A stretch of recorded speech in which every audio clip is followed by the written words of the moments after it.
swingers need a steady partner. The president told us he wouldn't sign the legislature's cryptocurrency bill in its current form, not because he opposes it in principle, but rather because he's concerned it may not contain enough protections against money laundering. And finally, there is something that the United States can learn from Panama: how to handle a pandemic. Is there anyone here who would disagree with President Cortizo on that point? I won't wait for the response. I'll just say that I doubt it. A few reminders before we begin today's program. Be sure to have downloaded the Bloomberg New Economy app on your phones. Once again, it's available on the Google Play Store or on Apple's App Store. You'll need it to participate in polls, to submit questions, and also to sign up for breakouts if you haven't done so already. I do know that some of you had connectivity issues yesterday. We hope to have sorted them all out. And to avoid any of those connectivity issues today, be sure to use the BNE Gateway Wi-Fi. The password, once again, is Bloomberg with a capital B. Also, I'll draw your attention to the hashtags. Please get out there on social media and use that hashtag, New Economy Gateway. Share the content, share your experience and observations with the world. We want them to know what you think about what's going on here. Now, I'd like to begin by showing you a chart. And momentarily, it's going to appear on the screen. It is, in my view, a distressing chart. This is based on IMF data, and it shows, projecting out to 2027, that the vast majority of countries in Latin America and the Caribbean have lost ground globally in terms of GDP per capita. They are, in other words, the losers of the wave of globalization over the past 30 years. So with that in mind, everybody, I would like to introduce our first speaker of the day. His name is Juan Sebastián González. He is Special Advisor to President Biden. He's the Senior Director for the Western Hemisphere at the National Security Council. Good morning, Juan. I'm just going to wait for a moment. It's a true pleasure to have you here. There we are. The audience can see you now, and I can see you. It is great to see you. And I am sorry that you couldn't be here with us, but we understand why. Pressing matters to attend to in Washington. Lamento mucho no poder estar con ustedes el día de hoy. Sin embargo, he podido ver las sesiones del lunes y martes y apenas esto está arrancando con el nivel de ambición que queremos lograr en las Américas. Well, let me pick up on that point, Juan. What Latin America wants, I think it's fair to say, from the Biden administration is a set of policies that will do for this region what the embrace of China and Southeast Asia more broadly did for that part of the world over the last 30 years. And I'm talking about growth, I'm talking about jobs, I'm talking about prosperity, and I'm talking about increasingly diversified economies. Tell us, do such policies exist inside the Biden administration? The question is whether those policies exist within the region, right? And I'm sure this has been covered by experts, but if you look at some of the core challenges, they are, one, inequality in a region where there's a high concentration of political and economic power, dependence on commodities when the world is going through a full transition, and weakness in education, where there's a challenge in deploying human capital. And the impact of the pandemic is something that has elevated some challenges that the graph clearly shows predated the pandemic, and is the reason that people were protesting. Now, the question for the United States is that at a time when, throughout our history, when there's been conflicts in other parts of the world, have led to a realignment of U.S. policy toward the Americas. The focus on stability in the region and this consensus in favor of democracy has allowed us to organize and shape the world, because there aren't wars and conflicts in the Western Hemisphere as there are in other places. And we've taken different approaches throughout the years. Right? You have the good neighbor policy, the Alliance for Progress, obviously the Cold War, but we don't really like to talk about that part. But the question is, at a similar inflection point as the president sees it, how is the United States going to shape global dynamics, to advance our national security interests, and ensure that the governments are delivering for democracy everywhere. And I'll finish the answer to your question here. For the president, fundamentally, it is in two parts, and we can talk about the specifics. The first is that the hemisphere's democratic self-determination is one that is in the national security interest of the United States. He says it's not our backyard, it's not our front yard. They're our partners, and they have more implications to our economic well-being and security than other regions in the world. And the other is that, just like in the 1994 summit, the free trade agenda informed 28 years of U.S. foreign policy in the Americas. The question now is, what is the next step? How do we build on top of these free trade agreements to make sure that we're not just focused on economic growth, but on equity of outcomes and opportunity, making sure that democracies are delivering, that governments are being responsive to their citizenry, and that's really going to be at the core of the conversation we're going to have in June in Los Angeles. Well, let's talk about some of those next steps. Joe Biden has been the United States president for almost 1.5 years, yet many of the policies that the Trump administration imposed on Latin America remain in place 1.5 years later. How come? Well, that has changed. Of course, we took. Look, I'll say on Cuba specifically, the July 11th protests last year had an impact. Somebody who started out in the civil rights movement, was in the Senate a lead critic of apartheid in South Africa. For him, the issues of human rights are at the core of what he believes.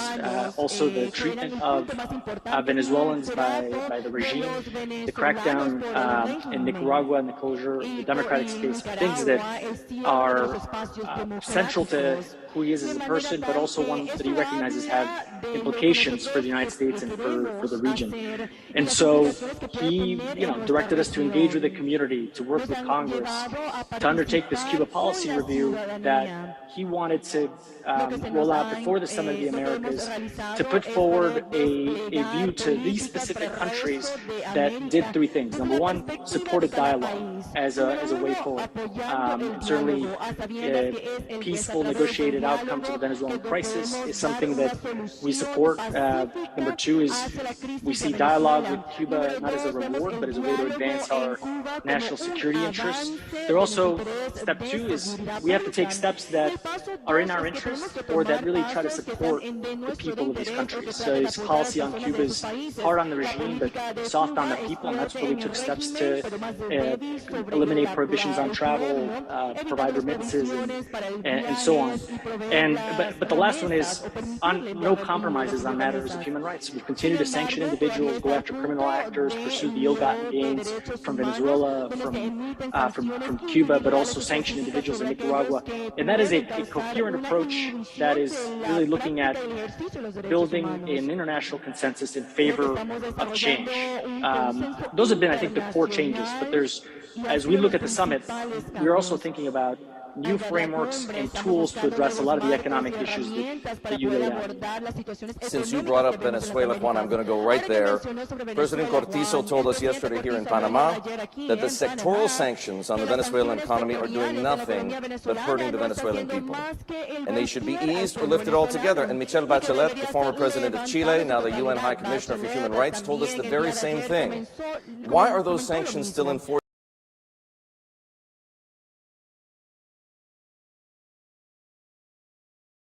Sign our suggestion of regime change. Yeah, so I would take issue with that characterization in the sense that it was the mismanagement of the economy that has brought Venezuela down, one of the previously greatest economies, the breadbasket of South America. And the sanctions, which were put in place by the previous administration, were certainly focused on regime change. What we are focused on here, and the President has laid out very clearly, the Secretary of State, is that our policy framework with regard to Venezuela is simple. If there is a negotiated outcome that leads to ambitious, irreversible, and concrete steps toward free and fair elections, the European Union has issued a report. It's very clear what needs to happen. Then the United States will, and the international community will alleviate pressure.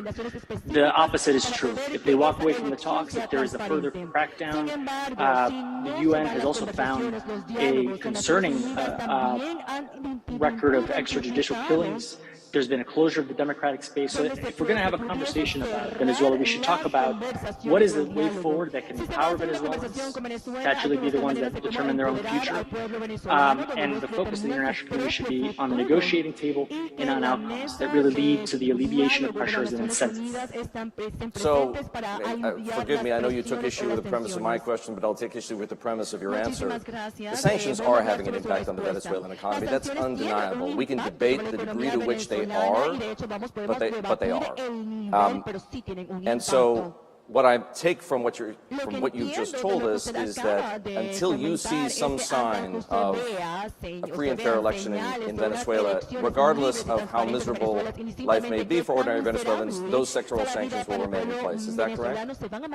What I would say is the unilateral lifting of sanctions on Venezuela is not going to improve the lives of Venezuelans. There's still a lot of people in Venezuela that are wealthy, that are going to shopping malls, that are doing very well.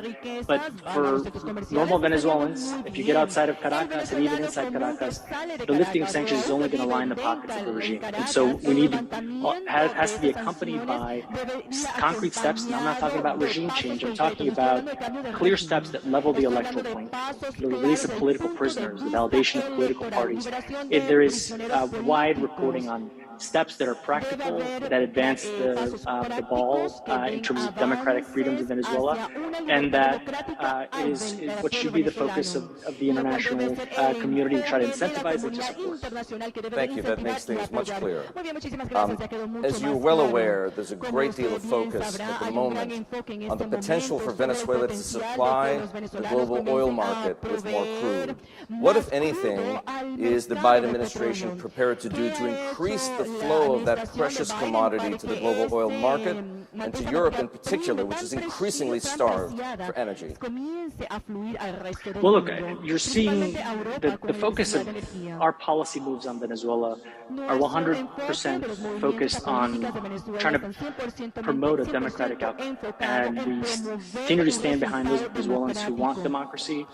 That is really the focus. It is not about how you actually shape the oil market, because as folks know better than I do, to lift sectoral sanctions on Venezuela tomorrow are not going to really change the global price of oil. But there are measures. ENI and Repsol are able to continue their ongoing gas production. They're now just able to get paid in oil for it, and we're taking oil off of the black market that the regime is currently selling. But again, the question really is the regime ready to take steps that Venezuelans want to expand the democratic space? And it is very clear, we have made more than clear that we will act on the basis of the ambition of the outcome. The bigger the outcome, the bigger the alleviation of the sanction, but a step back will mean a reimposing of those sanctions. You mentioned ENI and Repsol specifically. Would you like to see Chevron resume operations in Venezuela? I would like the regime to start opening the democratic space. So I don't think about this in terms of oil, frankly. I know that Bloomberg is looking at the economic outcomes, but I think that the best thing for Venezuela, the best thing for markets, and frankly, the best thing for the region is for the regime to start taking steps to open up the democratic space. And on the basis of that, everything else is resolved. You have mentioned, Juan, on more than one occasion in this conversation, the upcoming Summit of the Americas that the United States is hosting in Los Angeles next month. And I know that you have lofty objectives for that gathering, but many people wonder what you can accomplish and, frankly, how you'll define success at that gathering when the two biggest and most powerful countries in Latin America, Brazil and Mexico, won't be there. Well, that's not necessarily true that they won't be there. I know there's been a lot of intrigue, and that is usually what characterizes the Summit of the Americas. But I would say wait to see who shows up on June 8th. But I think that in terms of the agenda itself, I think kind of to my opening point, the free trade agenda we've had has served us well and has led to prosperity and to integration. But given the underlying challenges of the region, we need to think about new frameworks and tools.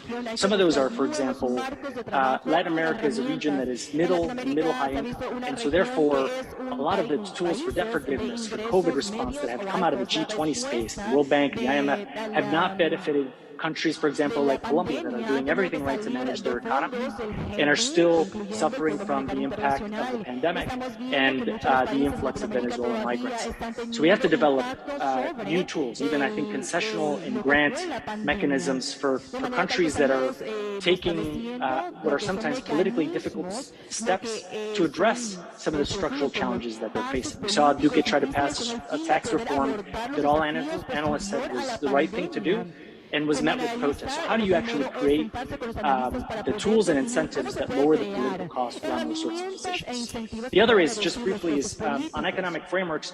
Sure, more trade is an important tool of integration, but we have more trade agreements with Latin America and the Caribbean than other regions of the world. How are we taking advantage of those? To work very closely with the private sector to have roadmaps for the nearshoring and the resilience of our supply chains, which the pandemic and tensions with China have shown are delicate, most of them. What else are we doing to make sure that we're expanding digital connectivity, the expansion of O-RAN technology, or even cloud-based 5G structures? What are we doing to also accelerate the transition to energy? Because China is investing in being the leader of the energy future. Latin America and the Caribbean remains incredibly dependent on commodities. How can we actually help by supporting transition fuels and climate fuels that will create economic, I think, self-sustainability tools for the countries of Latin America and the Caribbean, and ultimately benefit the United States. And so these are the questions and conversations that we're having going into the summit. You dropped what seemed to me like a tantalizing hint. Were you suggesting that Mexican President Obrador or possibly Brazilian President Bolsonaro will actually come to the Summit of the Americas? You know, the number one rule of the NSC is don't make news, let the president make news. So I would say stay tuned. There are other countries, including Argentina, that say they may pull out unless the United States invites Cuba, Venezuela, and Nicaragua to attend. How will you respond? Yeah, what I would say in the conversations, the Vice President met with the Caribbean community heads of state. We have been talking since last January with Argentina and with other countries. You know, the questions about Cuba's participation really just detract from two sets of conversations. The questions about really what does it mean for democracy to deliver? What does it mean to really have a common sense conversation on matters of human rights? And in Cuba, when minors are given 40-year sentences for singing in the streets and asking for change, we really need to ask ourselves, is that the conversation we want to have? Ultimately, these are conversations that we're going to have in collaboration with the countries of the region. We're not going to put down hard lines as the hosts. We want to have this conversation with them. But the conversations we are having with countries are also ones that move very quickly to what we want to get out of the summit. And most leaders of the region recognize that we are at an incredibly important moment where we can focus on the traditional issues of who shook whose hand, who gave who a book, who showed up, or are we ready as leaders to really tackle some of these challenges, galvanize and organize ourselves around an ambitious agenda, take steps to reform some of the international organizations of Bretton Woods and of regional development that have served us, but that today need to be updated to today's context. These are the conversations that everybody wants to have. And the Caribbean specifically, I'll say, and I'll give you a very specific example of some of these challenges that need to be worked. A country like Barbados is considered graduated almost from World Bank categories. But tomorrow a hurricane could wipe out that entire country and it would still be considered a high-income country that would not have access to certain tools. That's something that really needs to have a fix. It has direct implications for the United States. We need to find ways to create not just financial tools, but a market that is focused on addressing issues in the Caribbean, issues of resilience, issues of adaptation need to be at the core of our policies. And these are the conversations that the Vice President has been leading in her conversations with Caribbean heads of state. cómo atender los One last desafíos matter y to cómo raise with apoyarlos. you. Russia's invasion of Ukraine is redrawing the geopolitical map. Finland and Sweden have applied to become members of NATO. It is also throwing the world's supply chains into even more chaos than they were before and contributing to alarming increases everywhere around the world. Where does Latin America fit in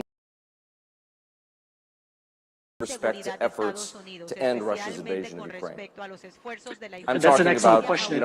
nearshoring, securing commodity supplies, and I could add more to that list. Exactly. Let me answer that by talking about migration, where sometimes the migration debate in the United States is about the border. But the way that the president and the vice president see it is that people are moving in unprecedented levels because of inflation as a result of Russia's invasion of Ukraine, one of the breadbaskets of the world, that there aren't social safety nets in Latin America and the Caribbean that can address and help countries navigate some of these challenges. And so we need to look at all of these issues. And so what the kind of economic framework and economic agenda that we really want to come out with out of the summit, I've started to have conversations with leaders about this, are specifically that, not just the immediate steps to try to make sure that we're addressing the food security crisis, but also how do we prepare for the next one? So having clear dialogues and partnerships with the private sector to figure out what it takes for them to bring their supply chains home. What are we doing to ensure that there are policies in place and collaborations and dialogues with the private sector to ensure that we're creating the space to expand digital connectivity. We're already talking about assuming an equity stake in IDB Invest to further mobilize private capital, which during the pandemic, you saw that there was active mobilization of public lending, but the private lending in Latin America and the Caribbean was well below what it should have been. And finding ways to target that specifically to address some of these structural challenges that are the impact of the Russian invasion and obviously the pandemic. A lot of these have short and long-term challenges, but none of these, but all of them require a high level of political will for us to be able to address them effectively. This is not a function of just U.S. policy. It's a function of a shared agenda, a clear stake in what outcomes need to happen,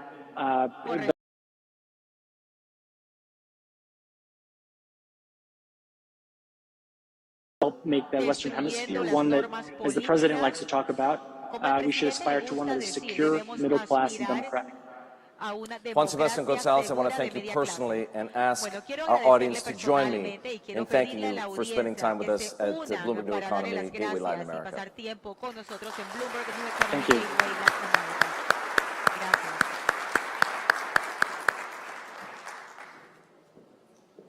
Please welcome Daniel Navra, founder and CEO, Ada Health, Erica Moines, Minister of Foreign Affairs, Republic of Panama, Rolf Hunger, Area Head, Roche Pharma Latin America, and Bloomberg's David Papadopoulos.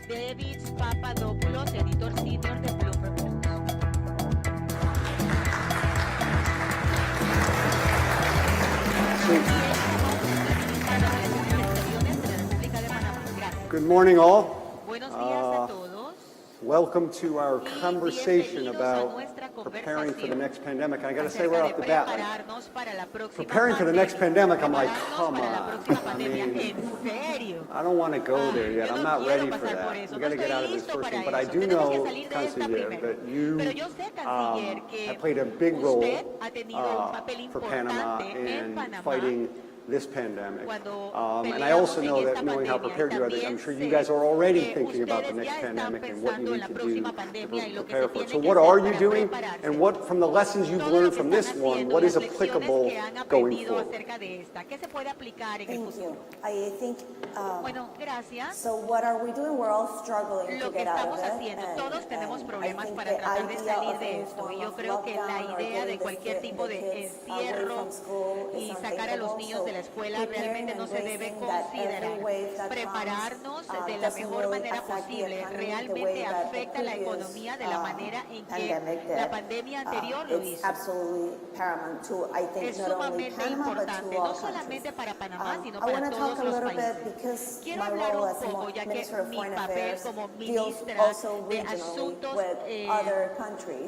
exteriores tiene que ver con otros países, lo que hacemos como una región para la próxima pandemia. Creo que esto es importante, ya que si consideramos cómo le fue a esta región, le fue terrible. Tenemos 8% de la población en el Caribe y América Latina y tenemos más de 28% de muertes. Como una región, fue la región más afectada en el planeta. Y uno de los elementos claves, bueno, fueron dos. Uno es estructural y el otro es en términos de la infraestructura, la salud. Fue cómo podemos adquirir las vacunas. Panama was able to, before I think most countries were thinking about it, antes de que los países lo pensaran, Panamá pudo prepararse, salir al mercado y hacer arreglos bilaterales con algunas de las farmacéuticas. Sin embargo, tratamos de obtener el apoyo regionalmente para poder comprarlas como bloques. No lo pudimos hacer la primera vez y de manera activa estamos promocionando de que nos preparemos y actuemos como un bloque. La Unión Europea lo está haciendo, las naciones de África ya se alinearon todas y se tiene tanto So, poder. you know, and I'm glad you brought that up because actually it was something I was going to get at later. Right, there did seem to be a certain uncivilized nature to the free-for-all in trying to acquire pandemics first time around. So you do believe that next time around, we're already seeing signs that it will be different, not just for Panama, but broadly speaking for the globe and the whole process? It has to be. It's the only way I think people Es la única manera. Yo creo que todos hemos entendido. No importa si pueden vacunar a su país, si tu país vecino todavía tiene problemas, porque todo va a continuar. No hay manera de poder cerrar las fronteras y desconectarnos del mundo. Creo que esto es una lección que el planeta ha aprendido. Y la manera en que se distribuyeron las vacunas la primera vez realmente no funcionó. Vemos a Panamá, estamos pasando por la cuarta dosis, tenemos países que apenas están empezando la primera dosis. Y esa disparidad no Now, puede Rolf, I do continuar. know that, as the canciller was saying, this region, not just Central America and the Caribbean, but really all of Latin America, was very hard hit. You know, Peru, death per capita, #1 in the world. But many other countries in the region not too far behind. So, from your point of view, having been in this region for many, many years, what went wrong? What were the mistakes? How did we get to this place? Thanks for the opportunity to be here. So, first of all, I think we have to see that the PAHO recommends all the countries to invest 6% in public health of GDP, and the average in Latin America is 3.7.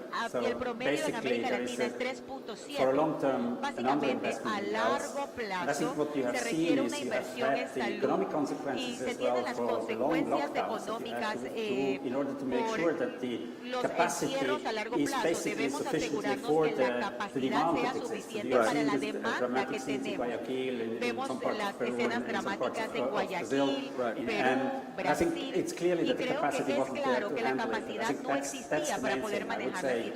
We missed sufficient investment in health for a long time, and I hope that we learned the lesson and we now change this. And invest more, invest better, use as well the learnings of the lack of data that exists. Right. I think there's lots of things that needs to be learned. Got it. By the way, I'm just realizing now that we're all on stage and there's like, we mind melded. We're all in blue here, shades of blue up here. That was not planned. There actually is a question for a poll question here for the audience. Preparing for the next public health crisis. You all dutifully vote here. Coming out of the pandemic, Latin America's top health care priorities should be local and/or regional capacity to produce vaccines, universal health care to universal access to basic health care, and C is mitigating causes of disease such as poor sanitation and pollution. Please vote, and we will let you know how you vote.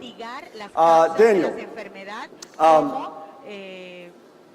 I'm preparing for the next pandemic and what can be done to confront it. I mean, you've been telling me some statistics that kind of blew me away, that the world is short, if I understood you correctly, 10 million doctors. So it's kind of like, forget about the nurse shortage, the doctor shortage, and that 1 billion people in the world will never see a doctor in their lives. It's kind of amazing. How, given those realities, how can we prepare for the next public health crisis? How realistic is it? I think one thing this pandemic has done is shine a spotlight on the ability of digital tools to help improve access for people globally, especially those who just mentioned who need it most and who unfortunately will not have access to doctors or not easy access to doctors. So in this way, the pandemic has kind of acted as an accelerant for the adoption of digital tools, and that's probably a great opportunity, especially in places that are underserved. And we saw this even in the US, in other places where telehealth, but also adoption of AI tools such as ADA has really picked up during the pandemic. And I think that's something that governments and other stakeholders in the health industry should hopefully not go back on, but embrace even more. Right.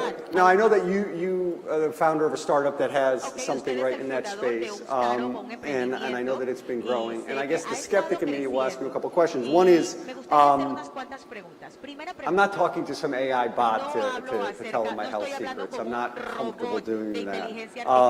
So how scalable is it at a big level to address some of this issue? And how accurate is the AI? And I also wonder, God, doctors must hate this, right? Or do they embrace it? So, you know, when we started this 12 years ago, I was wondering if doctors were going to be very skeptical about it, but because they don't like Google very much, for instance. So when people Google their own symptoms, which probably most of us Who Googles their symptoms? That's another poll question. Who Googles their own symptoms? Don't Google your own symptoms. And then you arrive at your doctor's office and you've Googled all this really Convinced you're going to die immediately. far off stuff, and then you try to explain to your doctor that that must be what you have. Then it's kind of, it adds to the time the doctor has to spend to get you away from that. And they only have, in the Western world, they only have about 8 minutes per patient. But you know, with our solution, it's different because we've basically done some of the work of the doctor by automating, taking the patient history, and doctors like that they basically at a glance see, okay, this is the constellation of symptoms the patient is reporting. Based on that, these could be the most probable diagnosis, and that's what I should be doing next to get to the confirmed diagnosis. So it's very different. Doctors have actually reacted very positively, and the trust element that you mentioned is also interesting. For many things like mental health or sexual diseases, people actually prefer talking to a bot initially. If you think about certain parts of the world where there's a lot of stigma associated, so actually that's an advantage, not a disadvantage. Are your robots accurate? Do they know what they're talking so about? that's obviously the key thing. If it's not accurate, then it doesn't add value. Then it's like searching in Google. Exactly. So if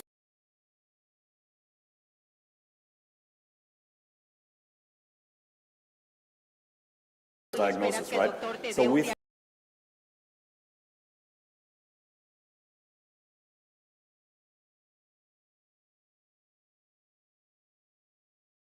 the evidence is really important to us. There are various studies out there which show that our technology at this stage is comparable to the accuracy of a family doctor in the US, the UK, Germany, Spain, Panama. We have our poll numbers are